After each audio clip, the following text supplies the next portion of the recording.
Hello, this is Shabti from Dynami Apps.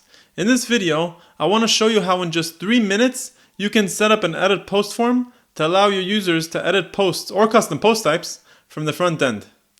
Please give us a like, subscribe to our channel, and give us a 5-star review on WordPress.org. Thank you. So let's jump right in. Log into your WordPress dashboard and scroll down to Frontend Admin. Click on Forms. Click Add New Form. You can name this whatever you want, but I'm going to name it Edit Post Form. And then under Select Type, click Edit Post Form. Click Publish. It's that easy.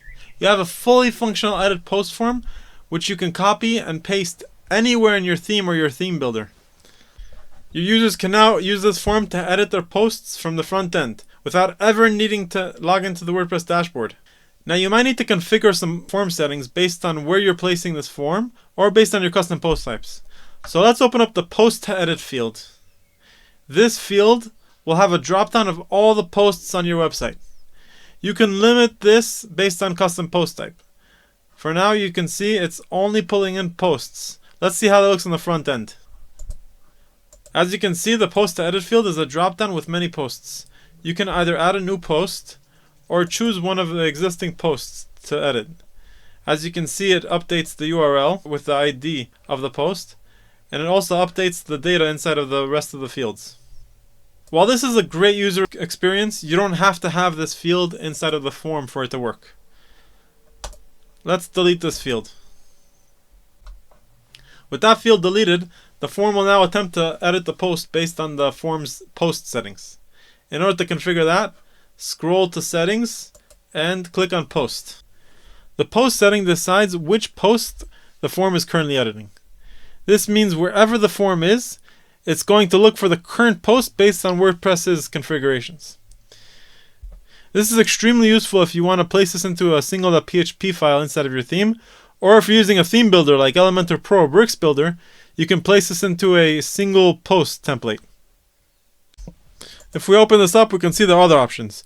URL query will tell the form to edit a post based on a parameter inside of the URL. So if we come to the front end, we can see that the form is looking for this post, the post with this ID, 1283, and is trying to edit that post based on that URL. You can also tell the form to edit a specific post. However, this won't be dynamic. It will be very static. Only that post will be able to be edited with this form.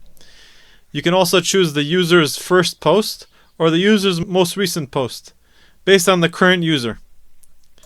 If you scroll down to the bottom, you can see the post type setting, and this will limit the form from only editing certain types of posts based on the custom post type. So for example, I have here a landing page, which is a custom post type from Elementor, and I'm going to choose that. And now I can only edit landing pages. Make sure to save your changes. So that's it. It's really that easy. If you're enjoying this content, please share this video and let us know in the comments what you want to see next. See you next time.